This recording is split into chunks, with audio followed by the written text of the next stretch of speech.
नमस्कार, आप देख रहे हैं ब्रेकिंग बिहार। सबसे बड़ी खबर, आज की सबसे बड़ी खबर, लगातार चिराग पासवान को लेकर के जो सस्पेंस बना हुआ था और 2 दिनों से हमने कहा है कि 2 दिनों से लगातार चिराग पासवान नेशनल मीडिया की सुर्खियां बने हुए थे। बिहार की मीडिया तो लगातार ये खबर चलाई रही थी और सबसे हॉट के चिराग बने हुए थे। चिराग एनडीए में रहेंगे, एनडीए से बाहर जाएंगे, कितनी सीटें मिलेगी, इन तमाम बातों पर न सिर्फ मीडिया कर्मी बल्कि बिहार का हर आदमी, हर पार्टी का हर नेता भी जानने के लिए इच्छुक था। और जहां जीतन राम मांझी, उपेंद्र कुशवाहा को मनाने में एनडीए के लिए कहीं कोई दिक्कत नहीं आई, वहीं चिराग पासवान से लगातार वार्ता चली। नित्यानंद राय से लेकर के धर्मेंद्र प्रधान और भी तमाम बड़े नेता लगे रहे और चिराग पासवान से कई दौर की बातें हुई। कई बार यह सवाल उठा कि क्या चिराग पासवान एनडीए छोड़ देंगे। लगातार हमने कहा है कि किसी भी परिस्थिति में चिराग एनडीए में बने रहेंगे। हम मोदी के हनुमान चिराग पासवान किसी भी स्थिति में एनडीए नहीं छोड़ेंगे। और हमारी बात पर फिर से एक बार मोहर लगी है कि चिराग पासवान न सिर्फ एनडीए में बने हुए हैं बल्कि सीटों को लेकर के भी मामला करीब करीब फाइनल हो गया है। 25 से 28 सीट, आप हमारे पीछे का कोई भी वीडियो उठा करके देख सकते हैं कि हमने लगातार कहा है कि चिराग पासवान को 25 से 28 सीटें मिलेंगी।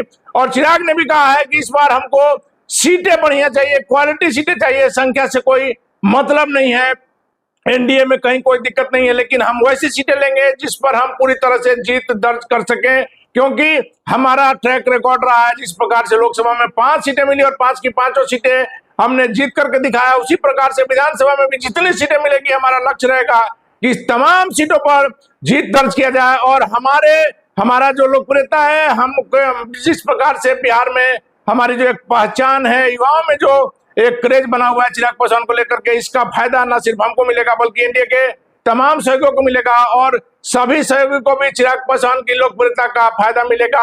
आपके मन में भी उत्सुकता होगी कि चिराग पासवान किन सीटों पर लड़ेंगे। वो सीट भी करीब करीब सामने आ गया है। कुछ सीटें अभी भी बातचीत चल रहा है उन सीटों पर, लेकिन उन पर अभी तक स्थिति स्पष्ट नहीं हुई। लेकिन कुछ सीटें जिन पर स्पष्ट हो गई है आपको बता रहे हैं। हालांकि इनमें से एक आध सीट गलत भी हो सकता है, लेकिन जो क्लियर जो तस्वीर जो आई है आपको वो लिस्ट बता रहे हैं। और हम फिर से एक बार कह रहे हैं कि जो आपको लिस्ट हम बता रहे हैं इसमें से एक आध 2 सीट गड़बड़ा भी सकता है, इधर उधर भी हो सकता है, लेकिन जो पूरी तरह से जो जानकारी आपको दे रहे हैं इसमें कई सीटें चिराग पासवान के खाते में आ गई है।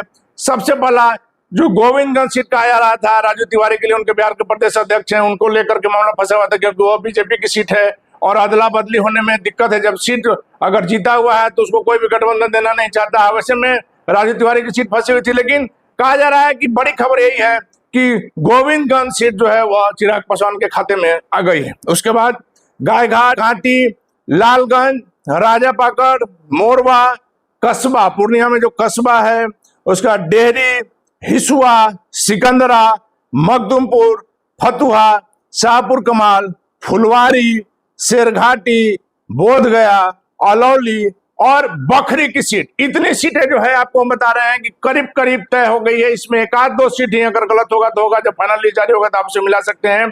और जिस प्रकार से सिकंदरा की सीट को लेकर के जो बातें चल रही थी कि सिकंदरा, जमुई के सिकंदरा से अरुण भारती लड़ेंगे और चकाई सीट भी मांगा जा रहा था, लेकिन चकाई सीट जदयू किसी भी स्थिति में देने के लिए तैयार नहीं था क्योंकि मंत्री सुमित सिंह के लिए वो पहले से दिया जा चुका है। वैसे में सिकंदरा सीट बड़ी जीत का लाएगी चिराग पासवान की। जो 2 सीट जमुई में जा रहे थे उसमें 1 सीट सिकंदरा भी मिल गई है। अभी तक इतनी सीटों की जानकारी हमारे पास आई है और इसको तुरंत आपके साथ शेयर कर रहे हैं। अगली जो और भी जानकारी आती है तुरंत आपको बताएंगे। फिलहाल बने रहे ब्रेकिंग बिहार।